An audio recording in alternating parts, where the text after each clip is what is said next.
नमस्कार साथियों, स्वागत है आप सभी का आपकी अपनी पाठशाला पर। मैं हूं अंकित अवस्थी।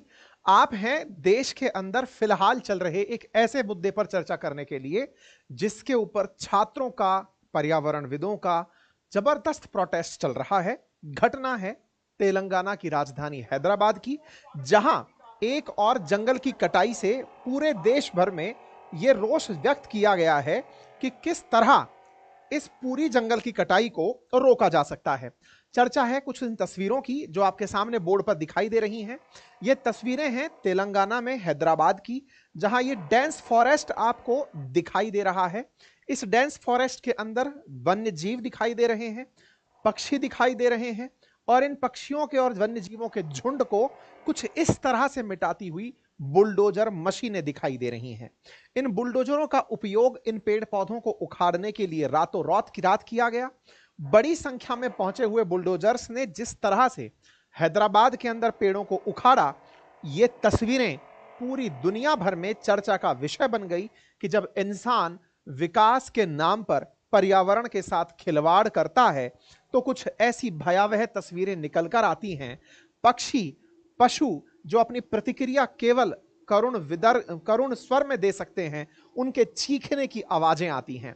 साथियों, ऐसे तमाम वीडियोस इस समय सोशल मीडिया पर उपलब्ध हैं जब रात के अंधेरे में बुलडोजर्स के द्वारा जंगल की कटाई की जा रही थी अंधाधुंध तरीके से। तब भागते हुए जीव जंतु, चीखते चिल्लाते मोरों की आवाजें सब तरफ लोगों के कान में पड़ रही थी। यही कारण है कि इन आवाजों से प्रभावित हुए छात्रों ने, जो कि यूनिवर्सिटी ऑफ हैदराबाद के हैं, और उनके समर्थन में उतरे हुए देश भर के छात्रों ने इस जंगल की कटाई के विरोध में प्रोटेस्ट करना शुरू किया।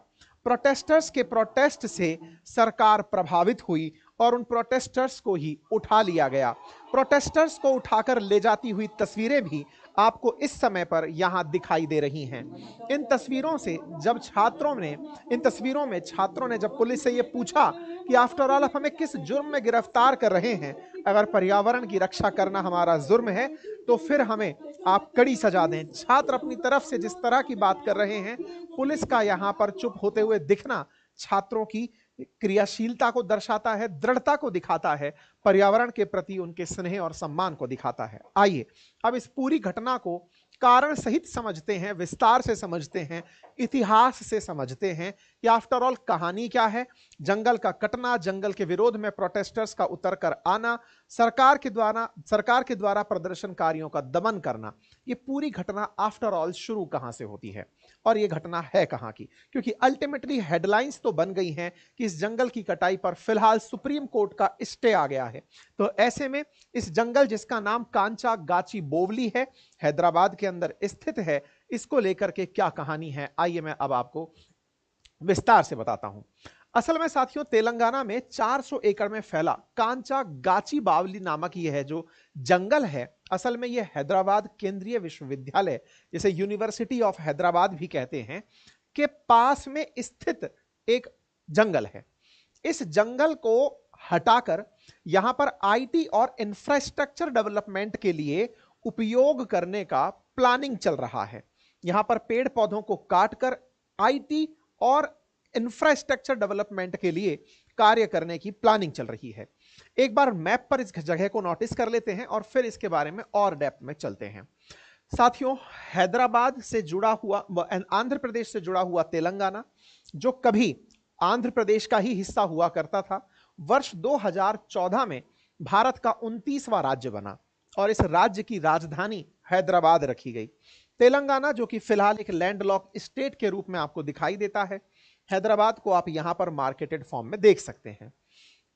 तेलंगाना के सेंटर में आपको हैदराबाद और इस हैदराबाद के साथ ही आपको कांचा गाची बोवली फॉरेस्ट नजर आता है। इस कांचा गाची बोवली फॉरेस्ट के अंदर ही यूनिवर्सिटी ऑफ हैदराबाद और फॉरेस्ट का एरिया आप मार्क कर सकते हैं। अर्थात जो ये शैक्षणिक संस्थान है, इस शैक्षणिक संस्थान के ही भीतर, या कि ये शैक्षणिक संस्थान जंगल के भीतर बना हुआ है।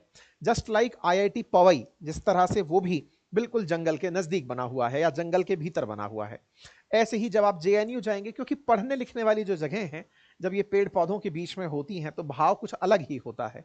तो यूनिवर्सिटी ऑफ हैदराबाद को आप यहां देखते हैं और इसी के बीच में आप काची बोवली स्टेडियम देखते हैं।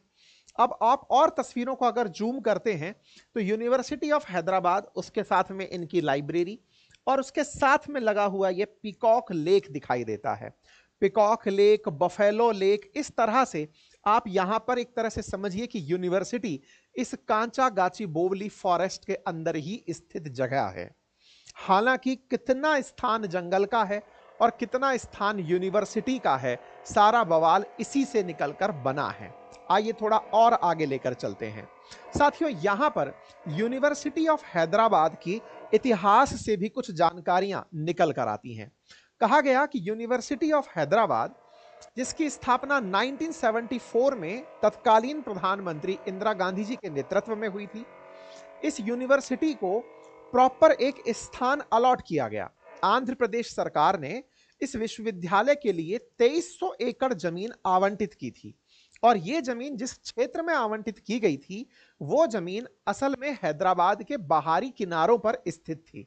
जनरली एकेडमिक प्लेसेस को शहर से बाहर ही जगह दे दी जाती है, यह सोच करके कि पढ़ना तो सबसे लीस्ट का काम है, कौन पढ़ेगा, जाओ इसे शहर से बाहर दो। लेकिन क्या करें, शिक्षा में वो ताकत है कि जहां जहां शिक्षा को पसंद करने वाले लोग होते हैं उनके आसपास शहर स्वतः ही चला आता है। हैदराबाद के बाहर में जगह जो दी गई थी, उस शहर के विकास में वो अपने आप में पथ प्रदर्शक बनी। यूनिवर्सिटी के आसपास शहर का और तेजी से विकास होने लगा। विश्वविद्यालय की तरफ से इस जमीन को अपने नाम नहीं करवाया गया था। जमीन अलॉट भले ही हुई थी लेकिन यह यूनिवर्सिटी के नाम से म्यूटेट नहीं हुई।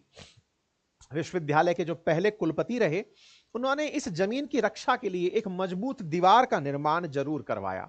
लेकिन धीरे धीरे हैदराबाद एक आईटी हब बनने लगा।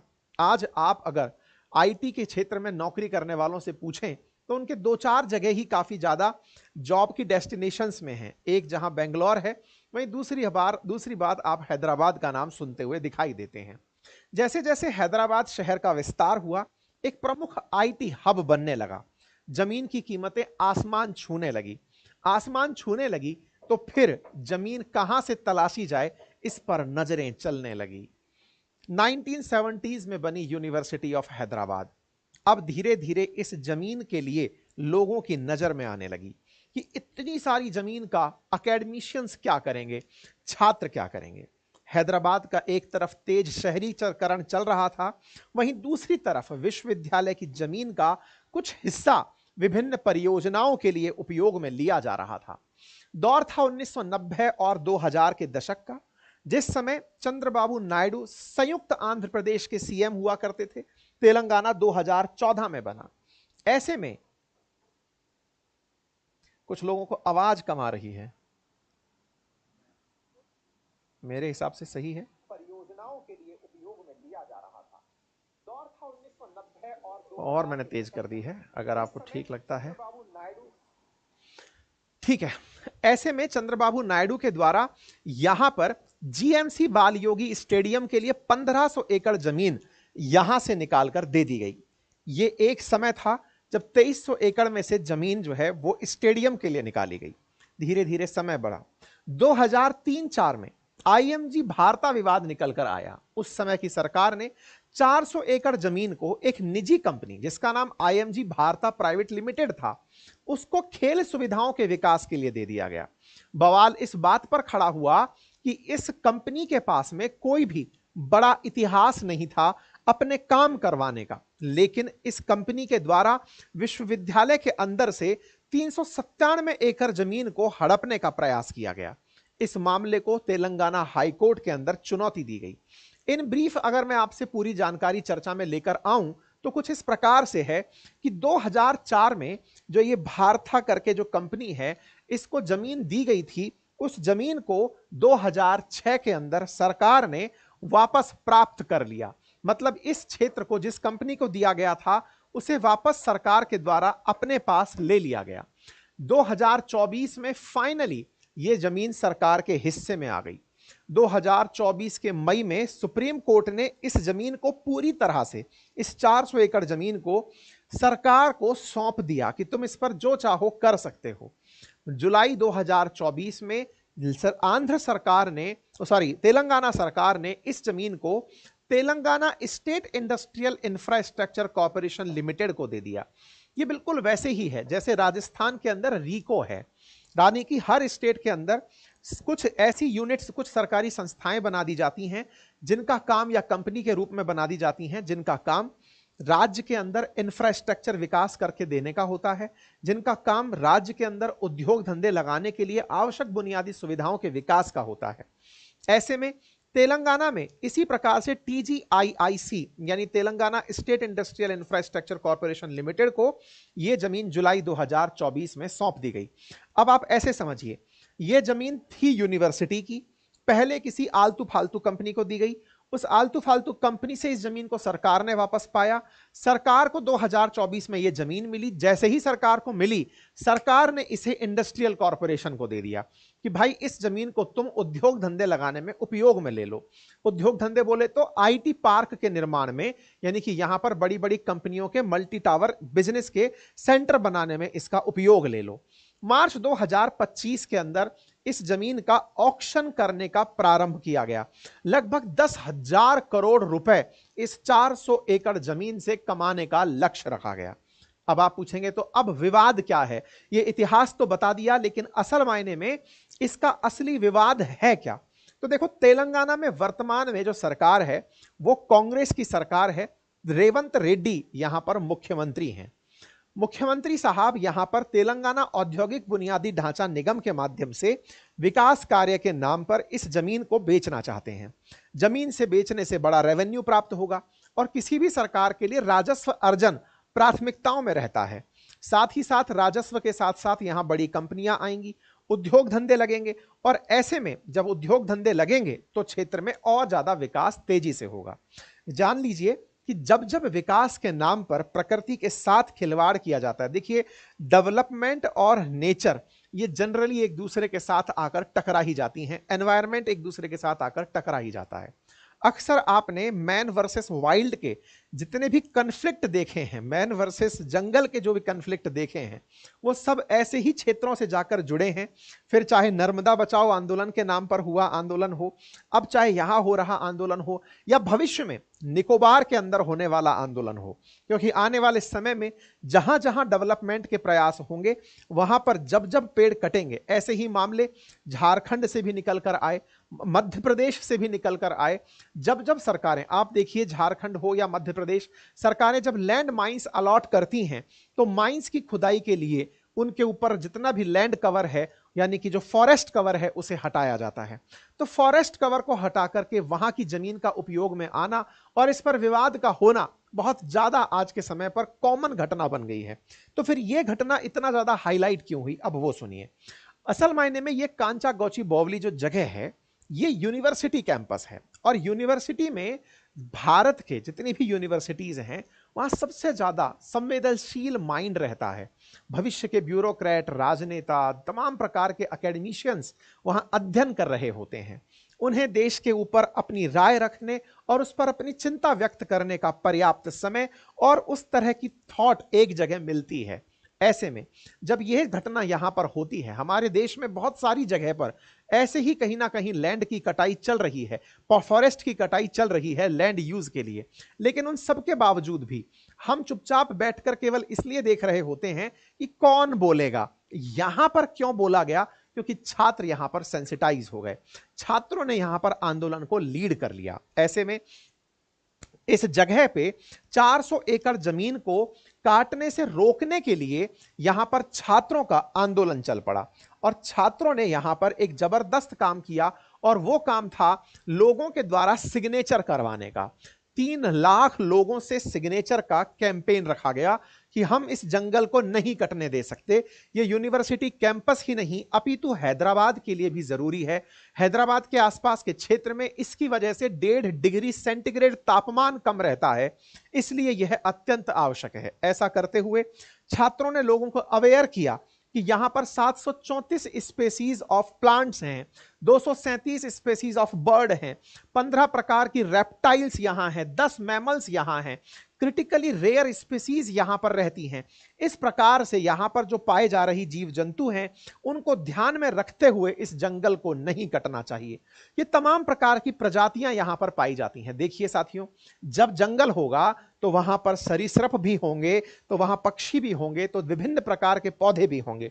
लेकिन ये जो गणना आप यहां देख रहे हैं, ये अगेन किसी बढ़िया एकेडमिशियंस के द्वारा एकत्र किए डेटा की तरह है। यूनिवर्सिटी के अंदर बॉटनी डिपार्टमेंट भी होता है और वो डिपार्टमेंट पूरी तरह से इन चीजों की जानकारी, क्योंकि बहुत सी रिसर्च उन्हीं के जंगल में कंप्लीट हुई होती है, तो ये सारा डेटा लोगों के सामने खुलकर आ गया कि यहां पर ऐसी चीजें हैं। और ऐसे में एक जानकारी और निकल कर आई, और वो ये कि इस जंगल में एक 2.5 बिलियन साल पुरानी मशरूम रॉक है। मशरूम रॉक बोले तो एक ऐसी रॉक है जिस रॉक को हवाओं के द्वारा इस तरह से घिस घिसाकर बना दिया गया है कि वो मशरूम जैसी दिख रही है।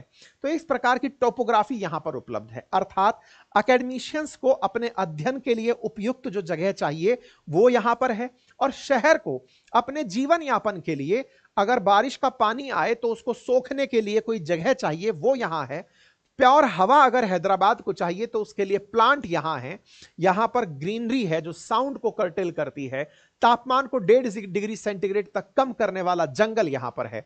तो इस तरह से सबके फायदे की जगह शहर के बीचों बीच आ पड़ी है। ऐसे में छात्रों के द्वारा इस चीज का विरोध शुरू होता है और छात्र इस जमीन के खिलाफ खड़े हो जाते हैं कि इसका ऑक्शन नहीं होना चाहिए। ऐसे में आप यहां पर ये वो मशरूम रॉक देख रहे हैं। विद्यार्थी इस मामले को बेहतरीन तरीके से लीड करते हैं। इस मामले को लेकर ये पहुंच जाते हैं हाई कोर्ट। तेलंगाना हाईकोर्ट में यह मामला 24 मार्च को पहुंचता है। बवाल कहां से होता है अब वो सुनो साथियों। क्या हुआ, 24 मार्च 2025 को लेकर के छात्र इस मुद्दे को पहुंचते हैं और पहुंचकर कोर्ट के सामने कहते हैं कि सर देखो ये मसला है, यहां इतने पेड़ हैं, इस तरह की व्यवस्था है, शहर के बीचों बीच है, कल को आप लोगों के लिए भी फायदे की चीज होगी, इसे मत कटवाइए, इस जगह का नुकसान मत होने दीजिए। तेलंगाना हाईकोर्ट इस मामले में सुनवाई की तारीख देती है 7 अप्रैल। सारा की सारा बवाल बस इसी बात पर है। 24 मार्च को गए होते हैं, अगली सुनवाई का तारीख 7 अप्रैल दिया जाता है। यानी कि सरकार से कह दिया जाता है कि आप 24 मार्च से 7 अप्रैल के बीच में कुछ भी कटिंग वटिंग नहीं करेंगे। हो गया साफ सारी बातें।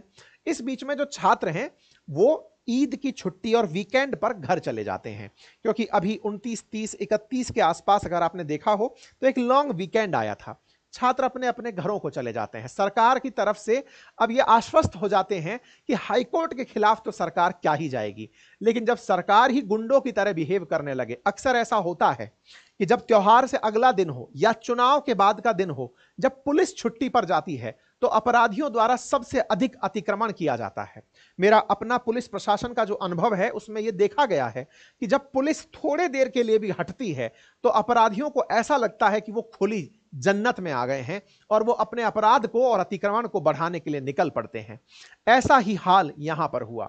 सरकार ने कुछ ऐसा किया जिसकी अपेक्षा सरकार से नहीं की जा सकती थी। हुआ क्या साथियों, हुआ ये कि जैसे ही ये स्टेटमेंट आया, 30 तारीख की रात को सरकार ने बुलडोजर्स को जंगल में भेज दिया। और जब सरकार के द्वारा बुलडोजर्स को जंगल में रात को भेजा गया, उस समय छात्र नहीं थे, ये कहिए तो जंगल के रखवाले वहां नहीं थे। और जंगल के छात्रों, जंगल के रखवालों के अभाव में जाते हुए इन जेसीबीज को आप देख सकते हैं, बुलडोजर्स को आप देख सकते हैं, ये रात के अंधेरे में बिल्कुल चोरों की तरह दबे पांव। क्या प्रशासन को आपने इतनी रात में काम करते जाते देखा है? ये शर्मनाक स्थिति पैदा होती है।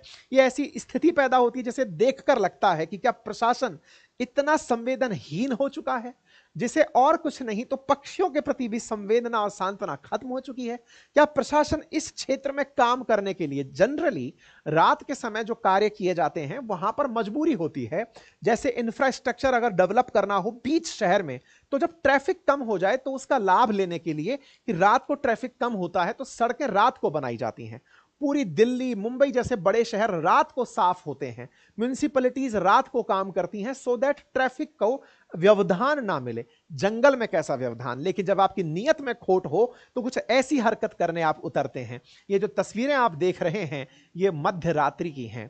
छात्रों के डर के बिना, छात्रों के डर से ये लोग दिन में नहीं आए, ये चोरों की तरह रात को घुसे हुए। निश्चित ही कोई ना कोई अधिकारी का दिमाग रहा होगा, निश्चित ही कोई ना कोई प्रशासनिक संरक्षण रहा होगा, राजनीतिक संरक्षण रहा होगा, बड़ी महत्वाकांक्षा रही होगी, जिसके चलते इन पेड़ों को इतना बेरहमी से काटा जा रहा है। जब ये पेड़ काटते हुए दिखाई दिए तो यहां पर रात को विचरण कर रहे पक्षी, पशु, जो भी यहां निश्चिंत भाव से थे, जिन्होंने इसे अपना मान लिया था, वो इस चिंतित भाव के साथ भागने लगे। स्थितियां विकट होने लगी। छात्रों ने इस पूरी घटना को कैमरे में कैप्चर करना शुरू किया कि देखिए कैसे मानव का स्वार्थ इतना हावी हुआ कि वो इस जमीन पर जिसकी कीमत 10,000 करोड़ बताई जा रही है, अपने आर्थिक लाभ के लिए न जाने जीवन को कितना संकट में डाल रहा है। मैं आपको आवाज नहीं सुना पा रहा हूं, लेकिन पेड़ों के पीछे मोरों के, हिरणों के, इन सब के चीखने चिल्लाने की आवाजें सुनाई दे रही हैं। बकायदा छात्रों ने डेट के साथ मेंशन किया कि देखिए 30 मार्च के दिन सुबह जंगल इस तरह साफ कर दिया गया है। मशरूम रॉक से पहले का जंगल रात रात में चली जेसीबीज ने कैसे साफ कर दिया, ये आप देख सकते हैं। हालांकि अभी भी जंगल का कुछ हिस्सा शेष बचा है, लेकिन मानव के इस प्रकार के अतिक्रमण ने या फिर इस मानवीय लालसा ने जो हाल मचाया इस जंगल का, उसे देखकर हृदय रुदन करने लगता है। छात्र इसके पीछे बड़ी संवेदना व्यक्त करने लगते हैं। साथियों, मुझे भी बहुत दिनों से आप लोग कमेंट बॉक्स में इस घटना को कवर करने की कह रहे थे, पर मैं स्टूडियो में नहीं था, मैं आउट ऑफ स्टूडियो था, मैं इन तस्वीरों को नहीं दिखा सकता था। इसलिए मैंने इस सेशन को जब मैं स्टूडियो में पहुंचा उसके बाद प्राथमिक रूप से करने का निर्णय लिया। ऐसे में आप इन तस्वीरों को देखकर इसका अंदाजा लगा सकते हैं। जब ये बुलडोजर दिखे तो छात्र यहां पर प्रदर्शन करने पहुंचे। छात्रों के प्रदर्शन को हटाने के लिए यहां फोर्स का उपयोग किया गया। ये छात्र यहां पर कोई जमीन नहीं चाहते, ये छात्र ना यहां पर आईटी हब चाहते, ये छात्र यहां पर पौधे चाहते हैं, और वो भी अपने लिए नहीं, इस पूरे मानव समाज के लिए चाहते हैं। इन छात्रों का असल उद्देश्य इस जगह के पेड़ पौधों को संरक्षित रखना है, क्योंकि इन्होंने पढ़ लिखकर यह सीख लिया है कि आज अगर जंगल है तो कल मंगल होगा, अगर आज जंगल नहीं है तो कल निश्चित ही अमंगल होगा। इन पढ़े लिखे छात्रों के द्वारा इसका प्रदर्शन आने वाली पीढ़ियों के लिए एक बेहतरीन वातावरण देने के लिए था, लेकिन उन छात्रों को पुलिस के द्वारा गिरफ्तार करके ले जाया जाता है। अब शुरू होती है राजनीति। ऐसे में कांग्रेस के खिलाफ केटी रामाराव, जो पूर्व सरकार में थे, वो उतरकर आते हैं और वो कहते हैं कि इन्होंने ये काम गलत किया है, और अगर हम सरकार में आए तो इस पूरे जंगल को वापस से बसाएंगे। और ऐसे में अगर जो भी यहां पर व्यक्ति एक्शन कर रहा हो, यहां पर पूरी तरह से एनक्रोचमेंट करने का प्लान कर रहा हो, सब सतर्क हो जाएं, हमारी सरकार आएगी तो हम उसे वापस लेकर आएंगे। बीजेपी भी यहां पर हमलावर होकर उतर कर आती है। केंद्र की तरफ से भी पर्यावरण मंत्रालय के द्वारा कांग्रेस राज्य सरकार को एक नोटिस भेज दिया जाता है। सब राज्य के दलों के द्वारा, ऐसे ही समाजवादी पार्टी की तरफ से डिंपल यादव जी के द्वारा भी जंगल को बचाने के लिए डिमांड रखी जाती है। तमाम प्रकार के राजनेता, अभिनेता सब अपनी अपनी तरफ से यहां पर अपनी प्रतिक्रिया देने आते हैं, और इन प्रतिक्रियाओं में चूंकि अत्यधिक रूप से छात्रों के द्वारा इस मुद्दे को उठाया जाना और छात्रों के कारण इस मामले को पूरे देश में संवेदनशील तरीके से बनाए रखना इस घटना को स्टे तक ले जाता है। तेलंगाना हाईकोर्ट इस मामले को रुकवाती है, सुप्रीम कोर्ट तक यह मामला पहुंचता है। सुप्रीम कोर्ट कहता है कि ये तस्वीरें बड़ी अलार्मिंग हैं, क्योंकि उनको ये सोशल मीडिया के माध्यम से छात्रों द्वारा बताई गई कि सर देखिए क्या हो रहा है। ऐसे में सुप्रीम कोर्ट ने यहां पर सभी गतिविधियों पर रोक लगा दी है। ऐसे में अब सवाल यह आता है कि आगे क्या होगा। आगे के लिए केंद्र सरकार के द्वारा तेलंगाना सरकार से इन कंप्लेंट्स के खिलाफ कंप्लीट जांच मांगी गई है। कहा गया है कि यह क्यों किया गया, कौन से रेगुलेशंस के तहत किया गया। इसके चलते यहां की सरकार के द्वारा एक कमेटी गठित कर दी गई है, जिस कमेटी में छात्रों को भी रखा गया है और कहा गया है कि इस घटना के ऊपर क्या क्या किया जा सकता है। बीजेपी इसके खिलाफ पूरी सख्ती से काम कर रही है, लेकिन इसमें बड़ा सवाल यह भी बनता है कि कल को ये प्रोटेस्ट अगर पूरे देश में पर्यावरण बचाने के लिए होते हैं तो विकास किस राज्य में सही से हो पाएगा, ये बड़ा प्रश्न बनेगा। दूसरी बात जो बनती है वो ये कि जब ये बीजेपी शासित राज्यों में होगा तो ऐसे में सत्तारूढ़ केंद्र सरकार जो है वो इस बात को किस तरह से लेगी। प्रश्न सबसे हैं, लेकिन अंततोगत्वा सबके सब प्रश्न इंसान की बेहतरी के लिए सवाल कर रहे हैं। फिलहाल के लिए इतना ही। आप इस विषय पर क्या सोचते हैं, अपनी राय कमेंट बॉक्स में जरूर रखें। अगर आपको जानकारी पसंद आई हो तो साथियों से इसे साझा करना बिल्कुल ना भूलें। साथियों, परसों यानी बुधवार के दिन सुबह 11 बजे हमारे इतिहास का पहला लेक्चर YouTube पर होने जा रहा है। आप अधिक से अधिक संख्या में उसे पहुंचकर ज्वाइन करें। हिस्ट्री का पहला सेशन, बेहतरीन क्लास, सुबह 11 बजे अपनी पाठशाला पर आप सबके लिए। History, geography, polity, economy complete batch आपके लिए जीएस फाउंडेशन का हमारे एप्लीकेशन पर उपलब्ध है, आप जाकर उसे ज्वाइन कर सकते हैं। हमारा हिस्ट्री का डे 1 से बैच शुरू हो रहा है, आप उसे ज्वाइन कर सकते हैं। हमारे हैंड रिटन नोट्स आपके लिए उपलब्ध हैं, उन्हें आप घर बैठे मंगा सकते हैं। हमारी टीम पूरी तरह प्रयास में है कि आने वाले समय में आपको डिफरेंट एग्जामिनेशंस के लिए बेहतरीन हैंड रिटन नोट्स, टॉपर्स के नोट्स उपलब्ध करवाए जाएं। आप अगर चाहते हैं तो अपनी राय कमेंट बॉक्स में जरूर बताएं कि आप कौन से एग्जाम के हैंड रिटन नोट्स, टॉपर्स के नोट्स चाहते हैं जो आपके घर तक डिलीवर हो पाए। Thank you so much.